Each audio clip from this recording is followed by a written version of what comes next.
the Lord, church. मैं उम्मीद करता हूं कि आप प्रभु में आनंदित और मगन होंगे और क्या एक खूबसूरत मौका हमारे पास में मेरे प्रियो की परमेश्वर के वचन की शिक्षा में हम जा सकते हैं और खूबसूरत और अद्भुत बातों को हम वचन से सीख सकते हैं। हम जल्दी से देखेंगे निर्गमन उसका 5वां अध्याय उसके पहले और दूसरे पद को देखेंगे। Exodus chapter 5 versus 1 and 2। इसके पश्चात मूसा और हारून ने जाकर फिरौन से कहा, जी इज़राइल का परमेश्वर यहोवा यूं कहता है, मेरी प्रजा के लोगों को जाने दे जी कि वे जंगल में मेरे लिए पर्व करें। जी फिरौन ने कहा, यहोवा कौन है कि मैं उसका वचन मानकर जी इस्राएलियों को जाने दूं? जी मैं यहोवा को नहीं जानता और मैं इस्राएलियों को नहीं जाने दूंगा। जी मेरे प्रिय परमेश्वर के वचन के अनुसार इससे पहले कि परमेश्वर अब्राहम को बेटा देते, परमेश्वर ने अब्राहम को बता दिया था कि तुम्हारे वंशज जो हैं वो मिस्र देश में तकरीबन 400 साल तक के रहेंगे और 400 साल के बाद में मैं बड़े अद्भुत कार्य के द्वारा उनको वहां से बाहर निकालूंगा।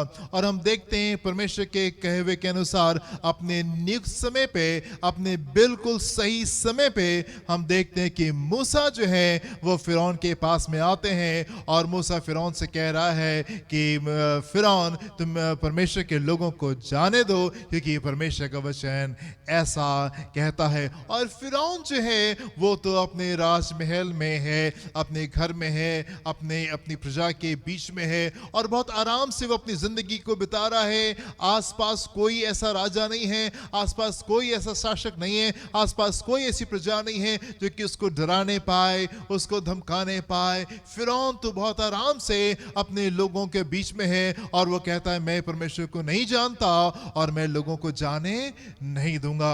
ना मेरे प्रिय, अगर आप इतिहास को जानते हैं तो आप जानने पाएंगे कि मिस्र सभ्यता जो है ये विश्व की सबसे सामर्थी सभ्यता रहने पाई और सबसे ज्यादा लंबे समय तक के चलने वाली ये सभ्यता रहने पाई। तकरीबन फिरौन लोगों ने तकरीबन 3000 साल तक के इन्होंने इस पृथ्वी के ऊपर, मिस्र के ऊपर राज किया और यीशु मसीह के आने के तकरीबन 35 साल तक के फिरौन का राज जो था वो रहने पाया। सो तकरीबन 3000 साल तक के सबसे ज्यादा लंबे समय तक के चलने वाली कोई डायनेस्टी, कोई वंश अगर होने पाया सो वो फिरौन लोगों का वंश था।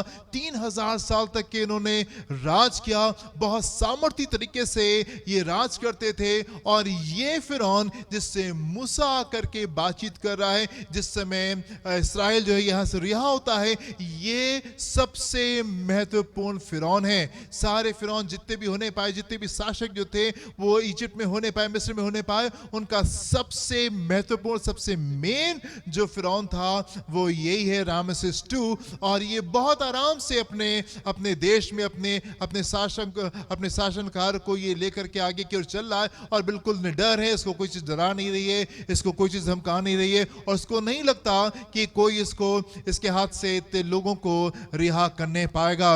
ये इतना सामर्थ्य है कि इस्राएल की जनसंख्या जो कि तकरीबन 20 लाख लोग हैं उनके ऊपर ये राज कर रहा है और उनको गुलाम बना करके इसने रखा हुआ है। सो मिस्र जो है ये बहुत पावरफुल है, बहुत स्ट्रांग है और ऐसा नहीं दिखाई देता कि इस्राएल जो है वो यहां से इस समय आजाद होने पाएगा। जो परिस्थितियां हैं, जो हालात है, जो पिक्चर है जो सामने हमको दिखाई दे रही है, उसमें कहीं हमको ऐसा दिखाई नहीं देता कि इस्राएल जो है वो यहां से आजाद होने पाएगा।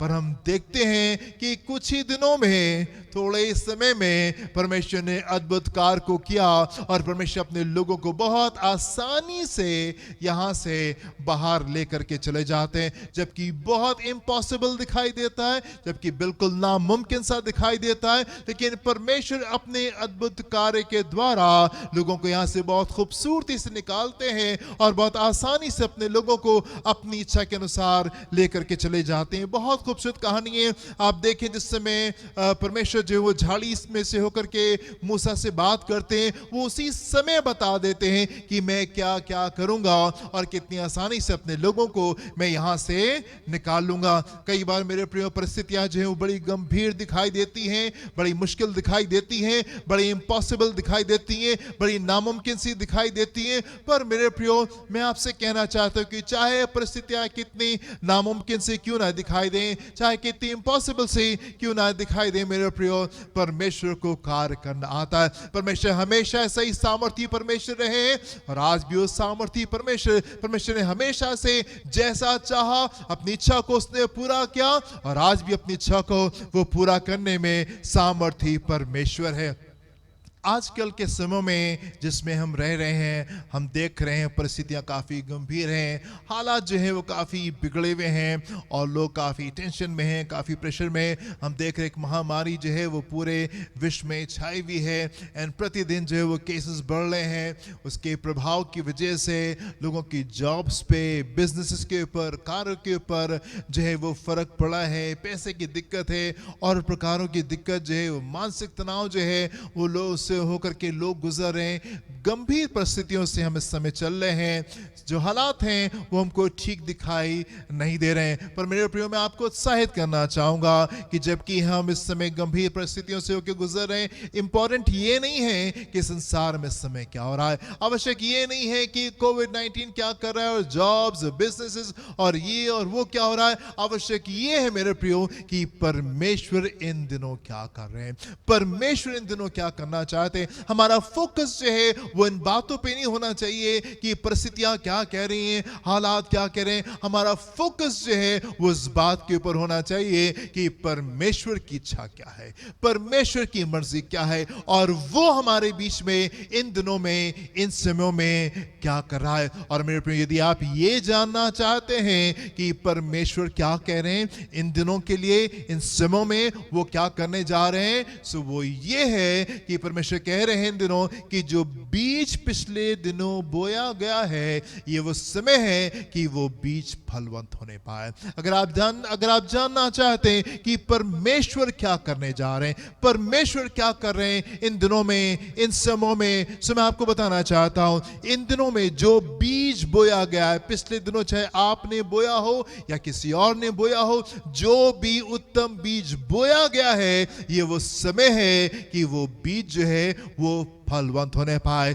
जिन बातों के लिए आपने प्रार्थनाएं की हैं, जिन बातों के लिए कलीसिया ने प्रार्थनाएं की हैं इतने सालों तक के, जिन बातों के लिए आप इंतजार करते रहे हैं, जिन बातों के लिए कलीसिया इंतजार करती रही है, जिन बातों के लिए लोगों ने उपवास प्रार्थनाएं की हैं, जिन बातों के लिए लोग परमेश्वर के सम्मुख ठहरे, मेरे प्रियो, मैं आपसे कहना चाहता हूं कि ये वो समय है जबकि परमेश्वर जो है वो उन चीजों को पूरा कर रहे हैं, अपने कहे हुए को वो फुलफिल कर रहे हैं, वो पूरा करें। जो बीज पिछले दिनों बोया गया, जो बीज पिछले दिनों बोया गया है, ये वो समय है कि वो बीज अंकुरित होने पाए, जर्मिनेट करने पाए और उसमें फल लगने पाए, उसमें फल लगने पाए। परमेश्वर ने अब्राहम से बता दिया था 400 साल के बाद में मैं तुम्हारे लोगों को, मैं तुम्हारे वंशज को वहां से बाहर निकालूंगा, मिस्र से बाहर निकालूंगा और अपने समय के अनुसार, चाहे कैसी परिस्थिति क्यों नहीं थी, चाहे कैसी प्रॉब्लम क्यों नहीं थी,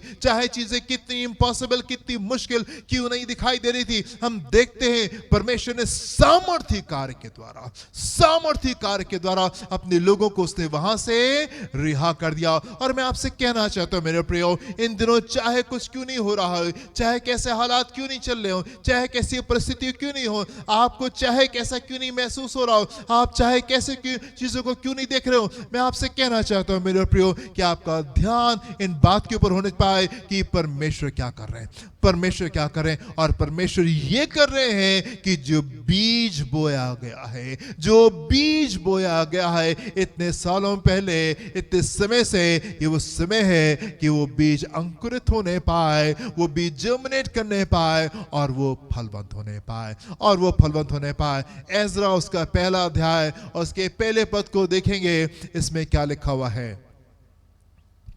फारस के राजा कुस्रू के जी पहले वर्ष में जी यहोवा ने फारस के राजा कुस्रू का मन जी उभारा जी कि यहोवा का जो कि वचन यहोवा का जो वचन यिर्मयाह के मुंह से निकला यिर्मयाह के मुंह से निकला वो पूरा हो जाए। वो पूरा हो जाए अपने नियुक्त समय पर।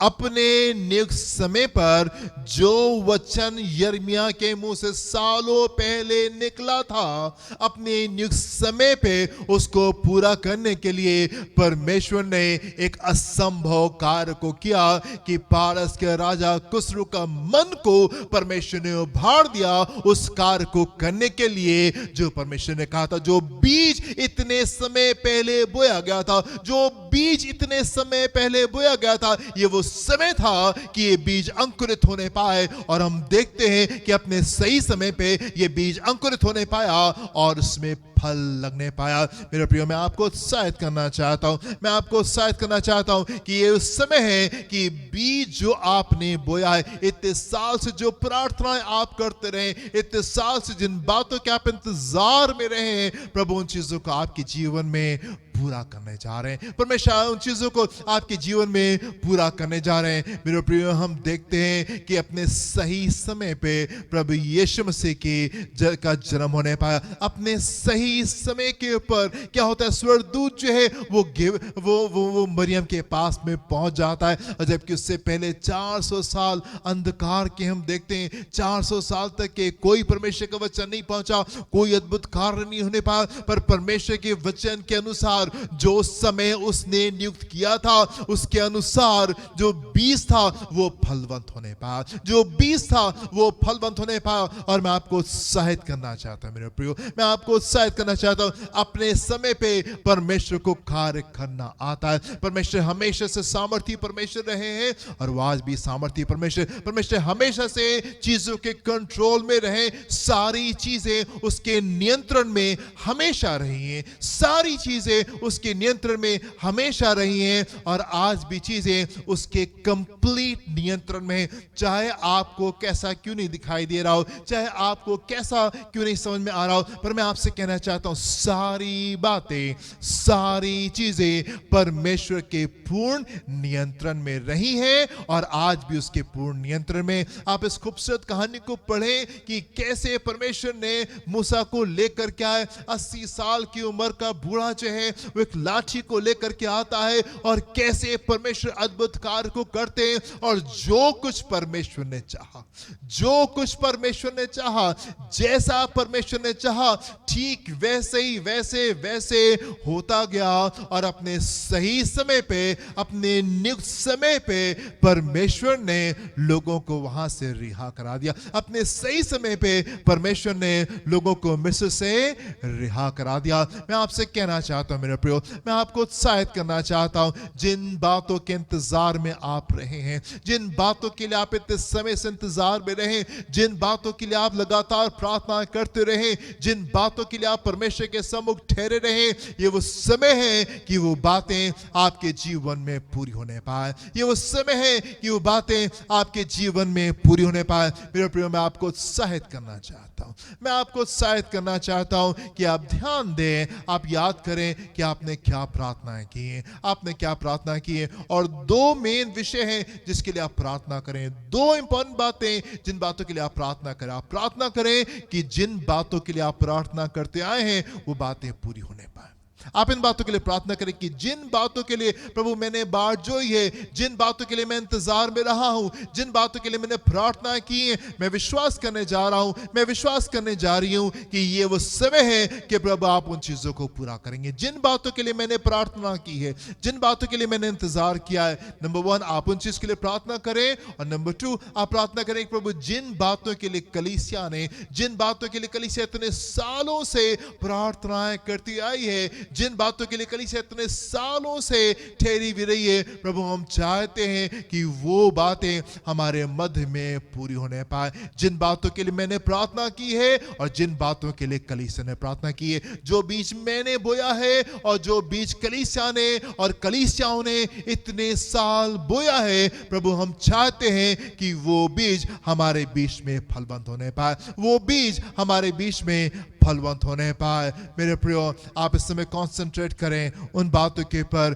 जो परमेश्वर करने जा रहे हैं। आप उन बातों पे ध्यान नहीं दें जो संसार में चल रही हैं, जो संसार में हो रही हैं, और वो बातें आपको डर में ना लेके जाएं, वो बातें आपको भय में ना लेके जाएं। आपकी परिस्थितियां, आपके हालात आपको आपके फोकस को शिफ्ट नहीं करने पाए। आपके जॉब लॉसेस जो हैं, अगर जॉब चली गई है तो वो बातें आपको डिस्टर्ब नहीं करने पाए। अगर सैलरी कम आ रही है सो वो बातें आपको डिस्टर्ब नहीं करने पाए। अगर बिजनेस अच्छे से नहीं चल रहा है सो वो बातें आपको डिस्टर्ब नहीं करने पाए। अगर आपको कोई हेल्थ इश्यूज हो रहे हैं, अगर आपकी तबीयत नहीं ठीक है, अगर आपकी आपकी आपकी तबीयत कुछ नासाज है, मेरे प्रियो, वो बातें आपको डिस्टर्ब नहीं करने पाए। आपका फोकस जो है वो उस बात के ऊपर रहने पाए, आपका ध्यान जो है वो उस बात के ऊपर रहने पाए कि परमेश्वर हमेशा से सारी चीजों के नियंत्रण में रहे। परमेश्वर हमेशा से सारी चीजों के नियंत्रण में रहे हैं, और आज भी वो हर एक बात के नियंत्रण में है। आज भी वो हर एक बात के नियंत्रण में, और जो कुछ उसने चाहा, जैसा उसने चाहा, वैसा उसने हमेशा से किया है, और आज भी उन बातों को करने में सामर्थी परमेश्वर है। आज भी उन बातों को वो करने में सामर्थी परमेश्वर। मेरे प्रिय, आप उत्साहित हो जाइए, क्योंकि ये वो टाइम है कि जिन बातों के लिए आप इंतजार में रहे हैं, जिन बातों के लिए आप इतने समय से इंतजार में रहे हैं, जो बीज आपने बोया है, जो प्रार्थनाएं आपने की हैं, जिन बातों के लिए आप ठहरे रहे हैं, मेरे प्रियो, मैं आपको उत्साहित करना चाहता हूं। प्रभु उन बातों को आपके जीवन में पूरा करने जा रहे हैं। प्रभु उन बातों को आपके जीवन में पूरा करने जा रहे हैं। दुष्ट हो सकता है आपके फोकस को डिस्टर्ब करने की कोशिश करे, दुष्ट परिस्थितियों को, हालातों को लेकर के आए, आपको डराने की कोशिश करे, आपको धमकाने की कोशिश करे। मैं आपको उत्साहित करना चाहता हूं मेरे प्रियो, आप हमेशा परमेश्वर को सिंहासन पे बैठा हुआ देखें। आप हमेशा परमेश्वर को सिंहासन में बैठा हुआ देखें। जैसे कि हम बहुत आसानी से फिरौन को सिंहासन के ऊपर बैठा हुआ देख लेते, बड़ी आसानी से हम देख लेते, और हमको लगता नहीं, हम गुलामी से कैसे आजाद हो सकते, हम कैसे गुलामी से भी बाहर जा सकते। वो तो फिरौन बैठा है, और वो तो इतना सामर्थ्य है, उसके पास तो इतनी बड़ी सेना है, उसके पास तो इतने बड़े लोग हैं, उसके पास तो इतने बड़े रथ हैं, और कैसे हम आजाद हो सकते। हम बड़ी आसानी से फिरौन को जो है वो सिंहासन के ऊपर बैठा हुआ देख लेते, हम बड़ी आसानी से उसकी सामर्थ्य को देख लेते। पर मेरे प्रिय, मैं आपको उत्साहित करना चाहता हूं कि आप परमेश्वर के सामर्थ्य को देखें, और आप परमेश्वर को सिंहासन के ऊपर बैठा हुआ देखें। भले फिरौन जो था वो अपने सिंहासन में बैठा था, और भले ही वो बहुत सामर्थी था, लेकिन परमेश्वर ने अपने समय पे अपने कहवे के अनुसार उसने कार्य को किया, और बहुत आसानी से, बहुत साधारण तरीके से, अपनी इच्छा के अनुसार, अपनी मर्जी के अनुसार उसने अपने लोगों को मिस्र से बाहर निकाल लिया, और बाहर उनको आगे की ओर लेके कनान देश में ले जा करके उसने वहां पे उनको बसा दिया। मेरे प्रियो, मैं आपको उत्साहित करना चाहता हूं, जिन बातों के लिए आपने बाट जोई है, जिन बातों के लिए आपने प्रार्थना की है, जिन बातों के लिए आप ठहरे रहे हैं, ये वो समय है कि ये बीज अंकुरित होने पाए, ये बीज जो है वो अंकुरित होने पाए, और इसमें फल लगने पाए, ये जर्मिनेट करने पाए, और ये फ्रूटफुल होने पाए। मेरे प्रियो, आपका ध्यान इन बातों के ऊपर रहने पाए। प्रभु आपको आशीष दें। अपनी आंखों को बंद करेंगे और हम प्रार्थना करेंगे। परमेश्वर पिता, हम आपके सम्मुख आते हैं और हम आपका धन्यवाद देते हैं कि आप हमारे बहुत सामर्थी और बहुत अच्छे परमेश्वर हैं। जो कुछ आपने कहा, जैसा आपने कहा, उसको आपने हमेशा से पूरा किया है, और हम विश्वास करते हैं प्रभु कि आज भी आप अपने कहवे को पूरा करने में सामर्थी परमेश्वर। प्रभु, हम प्रार्थना करना चाहते हैं, लोगों के तमाम अविश्वास से आप उनको बाहर निकालें, और प्रभु चीजें उनको डराने नहीं पाए, हालात उनको धमकाने नहीं पाए, परिस्थितियां उनको दबाने नहीं पाए, पर होने पाए प्रभु कि वो आपको हमेशा सिंहासन के ऊपर बैठा हुआ और सारी चीजों के पूर्ण नियंत्रण में आपको देखने पाए। प्रभु, आपकी ओर उत्साहित होने पाए, और पूरे विश्वास के साथ में वेट करें उस बीज को फलवंत होने के लिए। यीशु के नाम से मांगते हैं, सुनिएगा, ग्रहण कीजिएगा। Amen and amen. Hallelujah. God bless you my dear friends. प्रभु आपको आशीष दें, आप उत्साहित रहें और प्रभु में आगे बढ़ने पाए। जय मसीह की। God bless you.